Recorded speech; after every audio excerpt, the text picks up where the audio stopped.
विमल, पोलो, जोबा केसरी, हर पल मनाओ केसरी त्योहार। रफ्तार है तेरी लगती विकेट्स की ढेरी, हुडर से अपने तू गेम बदल दे। JK super cement, build strong.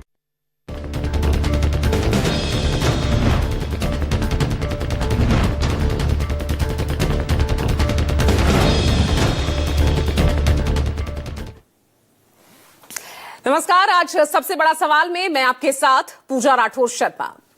करीब 2 साल पहले की बात है। कांग्रेस और बसपा के साथ मिलकर सभी सियासी समीकरण को उलटने पलटने और आजमाने के बाद अपने वोट बैंक की खातिर एक नया फॉर्मूला गढ़ा, पीडीए यानी पिछड़ा, दलित और अल्पसंख्यक। और कई मौकों पर अखिलेश यादव बड़ी चतुराई से इसमें बदलाव करते रहे, कभी अल्पसंख्यकों के साथ, कभी अगड़ों के साथ, तो कभी आधी आबादी के साथ। बहरहाल पीडीए का यह फॉर्मूला उत्तर प्रदेश की राजनीति को ही यहां पर पलटता दिखाई दिया। वो कैसे? 2024 में अखिलेश ने इसी पीडीए के दम पर पूरी ही बाजी पलट दी। अकेले उनकी पार्टी ने 37 सीटें जीती और कांग्रेस की 6 सीटों को भी जोड़ दें तो यह आंकड़ा 43 तक चला जाता है। अब बीजेपी सीधा 62 से घटकर 29 पर सिमट गई। राजनीति के कई जानकार इसे उस पीडीए की ही ताकत करार देते हैं जिसने देश भर में बीजेपी को 240 सीटों तक सीमित करने में सबसे बड़ी भूमिका निभाई।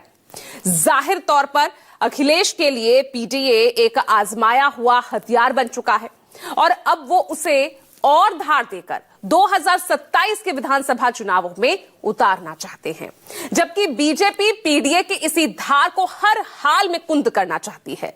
अब दोनों के बीच का जो ताजा विवाद है वो है एसआईआर के फॉर्म नंबर 7 तक। अब ये फॉर्म नंबर 7 है क्या? ये फॉर्म नंबर 7 है यानी objection to inclusion of name in electoral roll, यानी कोई भी नागरिक फॉर्म 7 को भरकर किसी अयोग्य मतदाता का नाम वोटर लिस्ट से हटाने का आवेदन दे सकता है। अखिलेश का यही दावा है कि इसी फॉर्म के जरिए बीजेपी एक षड्यंत्र के तहत पीडीए के वोटर्स का टारगेटेड डिलीशन किया जा रहा है। पिछले 2 हफ्तों में वो कई बार इसे लेकर आरोप लगा चुके हैं। आज उनकी इस फेहरिस्त में कुछ नए आरोप भी थे जिसमें मैं आपको बता रही हूं, क्योंकि आज भी उन्होंने इसी मुद्दे को लेकर, फॉर्म 7 को लेकर प्रेस कॉन्फ्रेंस की, जिसमें वो कह रहे हैं कि सकलडीहा विधानसभा में फॉर्म 7 के 16 आवेदन जमा किए गए। बाबागंज के बूथ नंबर 365 पर फर्जी हस्ताक्षर कर 100 वोट कटवा दिए गए।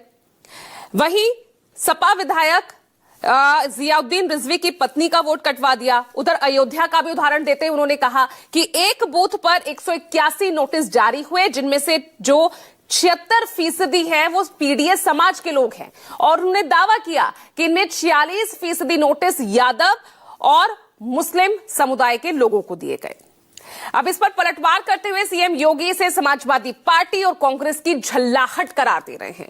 तो आज सबसे बड़ा सवाल में इसी पर बात होगी और शुरुआत कर रही हूं कुछ बयानों के साथ और फिर आज जानेंगे आज का सबसे बड़ा सवाल। फॉर्म 7 कोई भी किसी के नाम पे अगर देता है, भारत निर्वाचन आयोग उसका वेरिफिकेशन करा रहा है। अगर कोई फिजिकली प्रस्तुत हो रहा है कि साहब ये फॉर्म 7 गलत है, मैं हूं, तो फॉर्म 7 वहीं पे रिजेक्ट हो रहा है।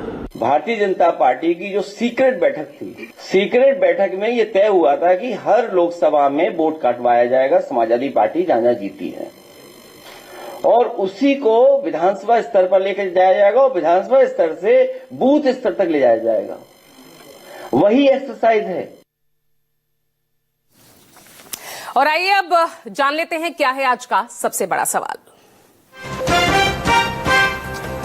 27 से पहले पीडीए से डरे, वोट काटने के लिए फॉर्म 7 भरे।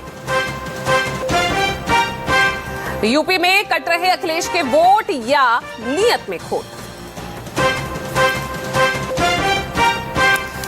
और देखिए आज जो खास मेहमान हमारे साथ जुड़ रहे हैं, प्रोफेसर महेश वर्मा आज हमारे साथ हैं, प्रियंका गुप्ता कांग्रेस से हमारे साथ जुड़ रहे हैं, फखरुल हसन चांद जी हैं समाजवादी पार्टी से, और आम आदमी पार्टी से सोमनाथ भारती आज चर्चा के लिए जुड़ रहे हैं, रोहित अग्रवाल आरएलडी से आज हमारे साथ हैं और वरिष्ठ पत्रकार शीतल सिंह हमारे साथ जुड़ रहे हैं। तो